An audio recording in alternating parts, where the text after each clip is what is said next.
प्रिय साथियों, bilingual study YouTube channel में आपका स्वागत है। मैं आज आपके साथ एक बार फिर उपस्थित हूं बीपीएससी शिक्षक भर्ती 2023 के सेकंड पेपर का एससीईआरटी और एनसीईआरटी से रिलेटेड मॉडल प्रैक्टिस सेट 2 लेकर के। तो यहां पर हमारे पास जो सेट है आज ये 2 है। इससे पहले अगर आपने पहले सेट का वीडियो नहीं देखा है तो डिस्क्रिप्शन में लिंक है, वहाँ जाकर के देख लें या प्ले लिस्ट में जाकर के देख लें। जो बीपीएससी शिक्षक के नाम से प्ले लिस्ट बना उसमें जाकर के देख सकते हैं। यही क्रम एग्ज़ाम तक चलता रहेगा और इसी कारण अगर आप मेरे चैनल में नए हैं तो हमारे साथ जुड़ने के लिए चैनल को सब्सक्राइब करना और बेल आइकन को जरूर प्रेस कर दें। वीडियो पसंद आए, मेरा काम पसंद आए तो आप लोग लाइक एंड कमेंट करना न भूलें।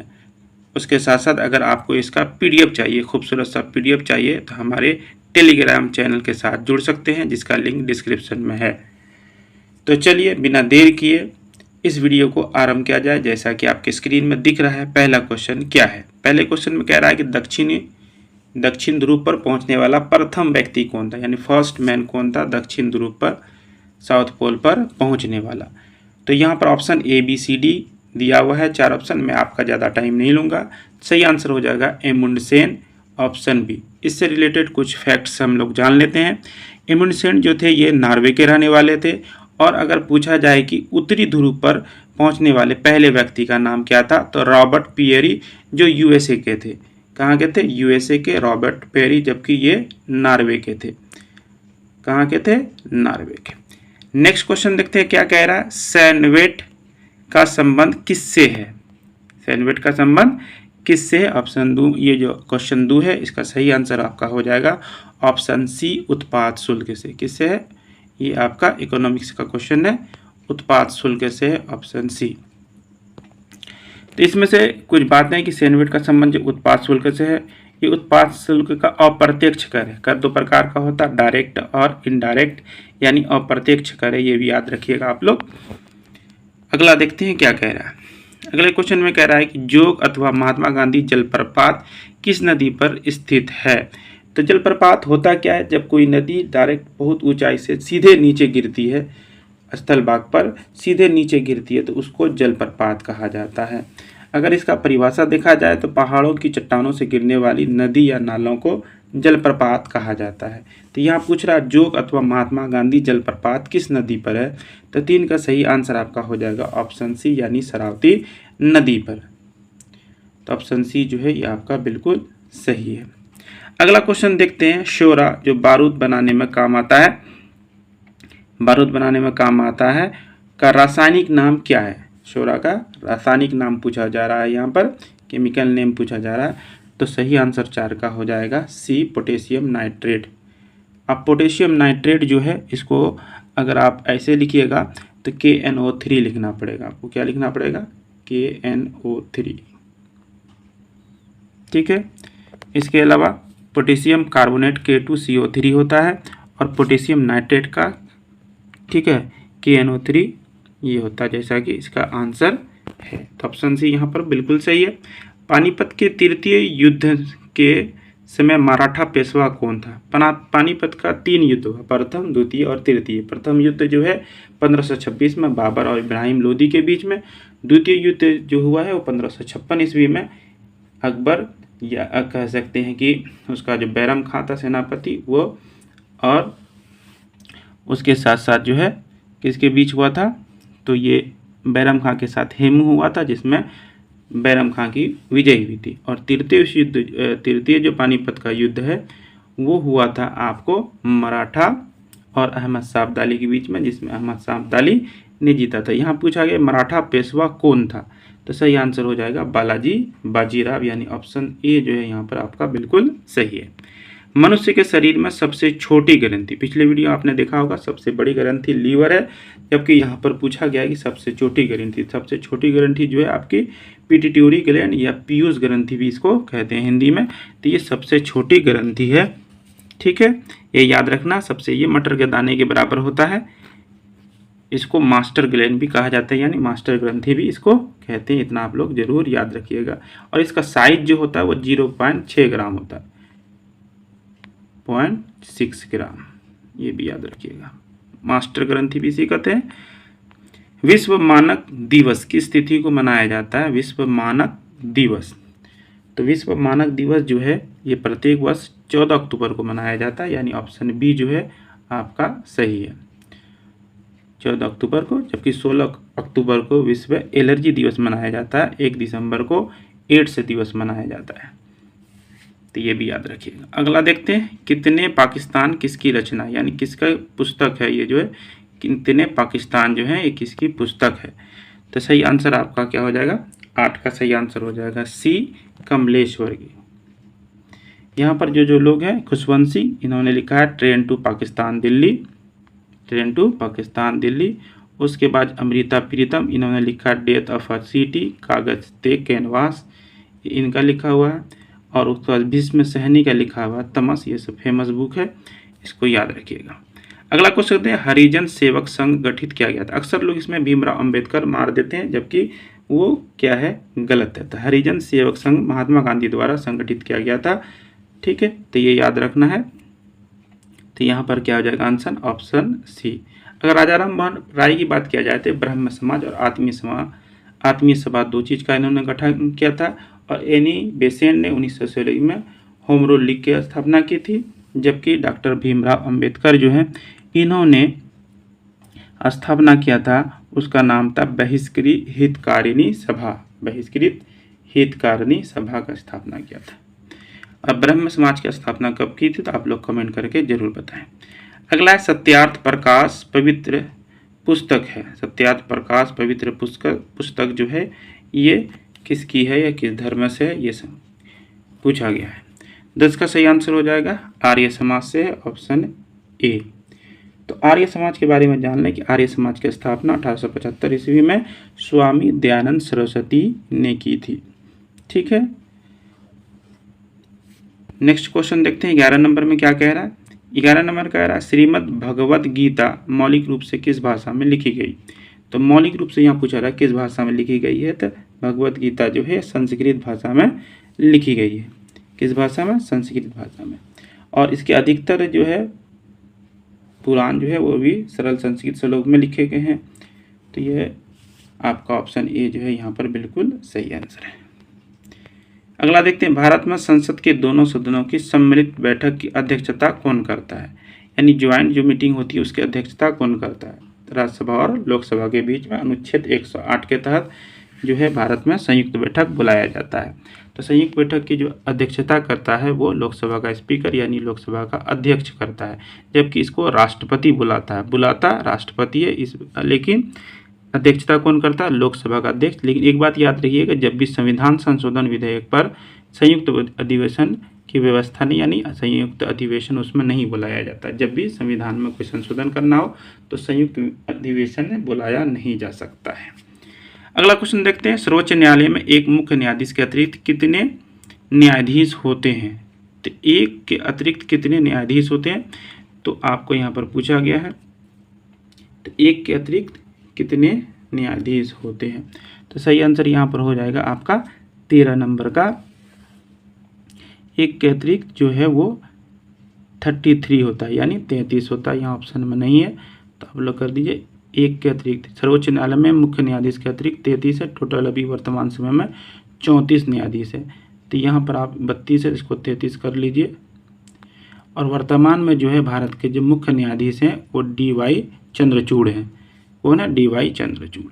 अगला देखते हैं, विश्व व्यापार संगठन का मुख्यालय कहाँ है। तो विश्व व्यापार संगठन को कहा किया जाता है, शॉर्ट में WTO यानी वर्ल्ड ट्रेड ऑर्गेनाइजेशन, जिसकी स्थापना जनवरी 1995 ईस्वी में हुआ। इसका मुख्यालय पूछ रहा है, ठीक है, तो इसका मुख्यालय जेनेवा में, ऑप्शन सी। वर्तमान में इसके 164 सदस्य देश हैं। कितने सदस्य देश हैं, 164, ठीक है। अगला देखते हैं, राग जो सुप्रभात के समय गाया जाता है, वो राग जो सुप्रभात के समय गाया जाता है, तो 15 का यहाँ पर सही आंसर हो जाएगा। तोड़ी राग जो है ये सुप्रभात के समय यानी सुबह के समय जाना जाता है।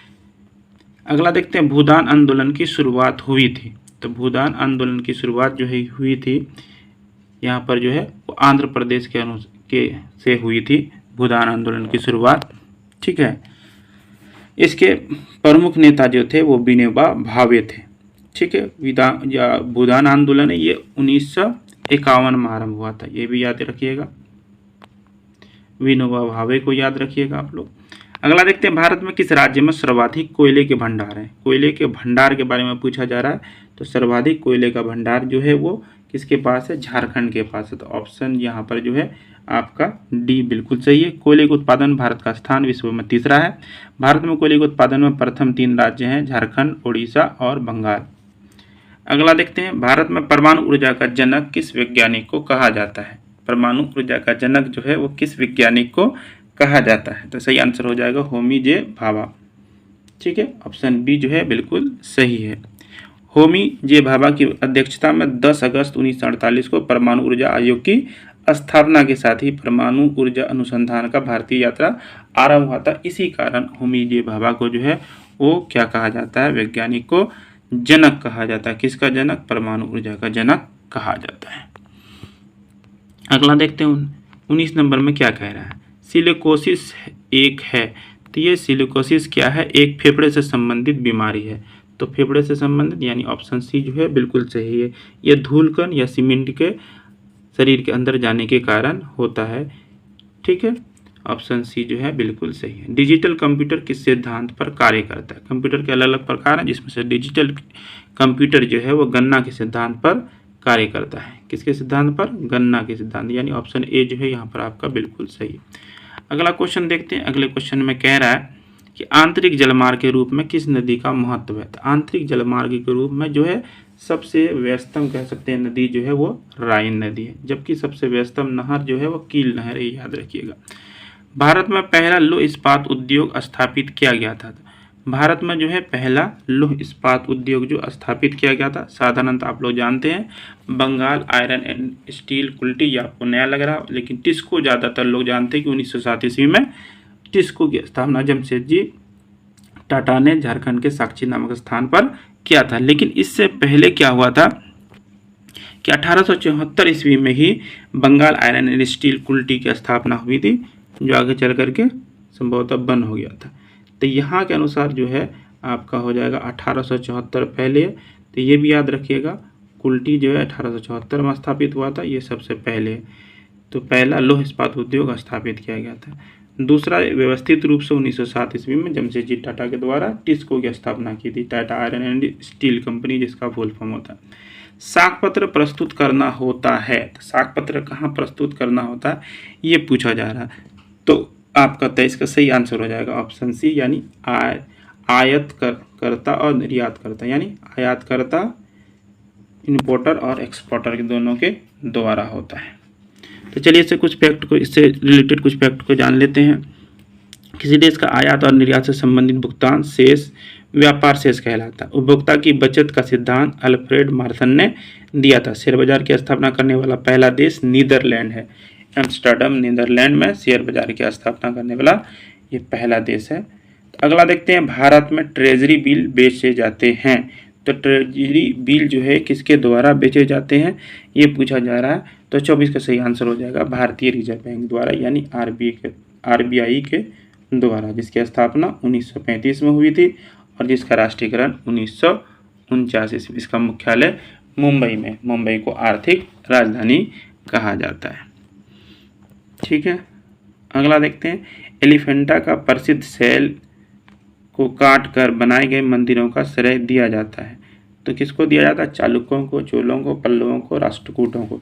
तो सही आंसर हो जाएगा राष्ट्रकूटों को। यहाँ पर जो है टोटल जो है आपका 34 शैलकृत गुफाएं हैं। तो याद रखिएगा, इसमें जैन धर्म, हिंदू धर्म और बौद्ध धर्म तीनों का है। तो यहाँ पर 1 से लेकर 12 तक जो गुफाएं हैं, 34 गुफाओं में से टोटल 34 गुफा, इसमें से 1 से लेकर के 12 तक जो है ये बौद्ध धर्म का है, 13 से लेकर के 19 तक जो है ये हिंदुओं का है और 30 से लेकर के 34 तक जो है जैन धर्म का गुफा है। यानी तीनों धर्म का यहाँ पर सार है, क्योंकि राष्ट्रकूट जो शासक थे वो तीनों धर्मों को मानते थे। अगला देखते हैं, दिल्ली के किस सुल्तान के विषय में कहा गया कि उसने रक्त और लौह की नीति का अवलंबन किया, यानी लौह की नीति को अपनाई थी।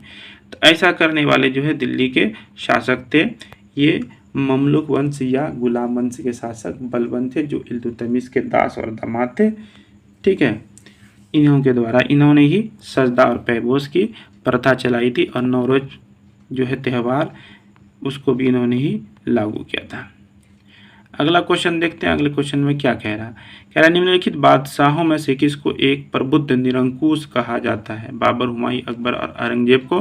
तो सही आंसर हो जाएगा ऑफकोर्स औरंगजेब को कहा जाता है। किसको? औरंगजेब को। और भी कहा जाता है जिंदा पीर भी कहा जाता है उनको। ठीक है, वो औरंगजेब जो थे वो सुन्नी धर्म को मानते थे और उसके साथ साथ क्या है, वो बहुत ज़्यादा कट्टर थे, ऐसा इतिहासकारों का मानना है। लेकिन ये भी फैक्ट है कि औरंगजेब के शासनकाल में मुगल सेना में सर्वाधिक हिंदू सेनापति थे। ठीक है, औरंगजेब का जन्म 1618 ईस्वी में हुआ था और इसकी मृत्यु 1707 ईस्वी में हुई। ठीक है, इसको आलमगीर के नाम से, जिंदा पीर के नाम से भी जाना जाता है। इसका मकबरा जो है वो औरंगाबाद, दौलताबाद में है। तो चलिए अगला क्वेश्चन देखते हैं। भारत में मुद्रा संबंधी नोटों का निर्गमन प्रणाली आधारित है। तो भारत में जो है निर्गमन प्रणाली जो है नोटों का वो आधारित है न्यूनतम कोष प्रणाली पर। ऑप्शन ए जो है आपका बिल्कुल सही है। अगला क्वेश्चन देखते हैं। निम्नलिखित में से किसे भविष्य का धातु कहा जाता है? किसे भविष्य का धातु कहा जाता है, ये यहाँ पर पूछा गया। तो सही आंसर हो जाएगा टाइटेनियम को भविष्य का धातु कहा जाता है। और इसके अलावा इससे रिलेटेड कुछ फैक्ट को जान लेते हैं। ठीक है, टाइटेनियम को जो है रणनीतिक धातु भी कहा जाता है क्योंकि इसका प्रयोग जो है रक्षा कार्यों में होता है। तो ये भी याद आप लोग रखिएगा।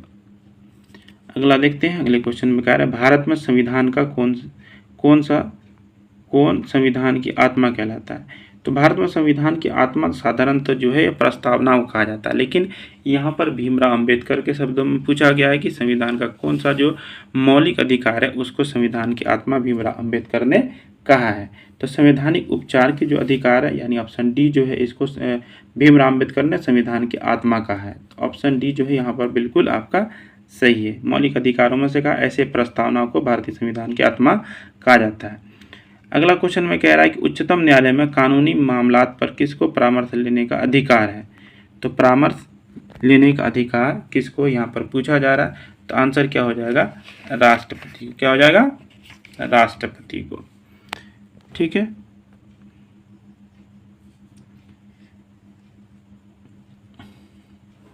ये भी याद रखिएगा कि राष्ट्रपति देश का संवैधानिक प्रधान होता है और प्रथम नागरिक होता है।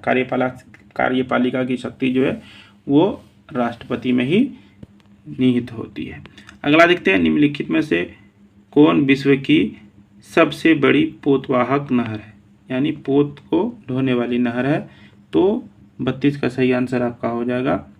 ठीक है, पोतवाहक नहर जो है ये सबसे बड़ी नहर सवेज नहर है। सवेज नहर का जो निर्माण कार्य है ये 1859 ईस्वी में स्टार्ट हुआ था और ये 1869 ईस्वी में इसको खोला गया था यात्रा के लिए या जहाज़ों के लिए। तो ये भी याद रखिएगा। और उसके साथ सवेज नहर जो है वो लाल सागर को भूमध्य सागर से जोड़ती है। लाल सागर को भूमध्य सागर से जोड़ती है। अगला देखते हैं। भारत के किस राज्य में चाय का उत्पादन सबसे अधिक होता है? तो सबसे अधिक जो होता है चाय का उत्पादन भारत में असम में होता है। असम जो है कुल पूरे विश्व के चाय उत्पादन का जो है वो लगभग 15% अकेले उत्पादित करता है। कपास की उपज के लिए उपयुक्त मिट्टी जो होती है तो उसको क्या कहते हैं? यानी किस मिट्टी में कपास की उपज अधिक होती है? तो कपास की उपज जो है वो काली मिट्टी में होती है। काली कपासी मिट्टी भी इसी कारण कहा जाता है काली मिट्टी को। और उसके साथ साथ काली मिट्टी को रेगुर मृदा भी कहा जाता है। और उसके साथ साथ जो आप लोगों को अगर पता है तो कमेंट करके बताएं कि मृदा यानी मिट्टी के अध्ययन को क्या कहा जाता है। भारत में न्यूनतम मजदूरी अधिनियम कब लागू किया गया? तो न्यूनतम मजदूरी अधिनियम जो है ये भारत में 1948 ईस्वी में लागू किया गया। ठीक है, और एक फैक्ट याद रखिएगा। भारतीय संविधान के भाग 4 के अधीन समान कार्य के लिए समान वेतन की चर्चा है। इसी को लेकर के हमारे जो शिक्षक बंधु हैं वो लोग उन लोगों ने आंदोलन भी किया था कुछ समय, तो हालांकि असफल रहा। चलिए अगला देखते हैं। भारत में पहला समाचार पत्र निम्नलिखित में किसने शुरू किया था? तो पहला समाचार पत्र जो है भारत में ये जेम्स के हिक्की के द्वारा शुरू किया गया था। और भारत में समाचार पत्रों का मुक्तिदाता है ना चार्ल्स मेडकॉफ को माना जाता है। ये क्वेश्चन ये भी चीज़ आप लोग याद रखिएगा। तो जेम्स हिक्की ने 1780 ईस्वी में दी बंगाल गजट का प्रकाशन शुरू किया था। इसी कारण उसे ठीक है सबसे पहला माना जाता है कि पहला समाचार पत्र किसने शुरू किया। अगला देखते हैं, देश बंधु के नाम से कौन विख्यात हैं। तो देश बंधु के नाम से विख्यात जो है यहाँ पर वो चित्तरंजन दास को देश बंधु कहा जाता है। इसी तरह आप लोगों को पता होगा कि देश रत्न जो है वो डॉक्टर राजेंद्र प्रसाद को कहा जाता है, जबकि दीन बंधु जो है CF एंड्रूज को कहा जाता है। तो देश बंधु यहाँ पर पूछा है तो चित्तरंजन दास हो जाएगा, ऑप्शन सी बिल्कुल सही है। अंतर्राष्ट्रीय रेड क्रॉस का मुख्यालय कहाँ है। अंतर्राष्ट्रीय जो रेड क्रॉस है इसका मुख्यालय कहाँ है, तो इसका भी मुख्यालय कहाँ है, जिनेवा में। इसकी स्थापना जो है अंतर्राष्ट्रीय रेड क्रॉस की स्थापना 1863 ईस्वी में हेनरी ड्यूरेंट ने की थी और इसे 3 बार नोबेल प्राइज मिल चुका है अंतर्राष्ट्रीय रेड क्रॉस को। निम्न दाब का केंद्र है, तो निम्न दाब का केंद्र पूछ रहा है तो यहाँ पर हो जाएगा साइक्लोन जो है निम्न दाब का केंद्र है। अगला देखते हैं, भारत के किस राज्य में सबसे ज़्यादा यानी सबसे अधिक लेप्चा जनजाति पाई जाती है। तो लेप्चा जनजाति सबसे अधिक कहाँ पाई जाती है, सिक्किम में पाई जाती है।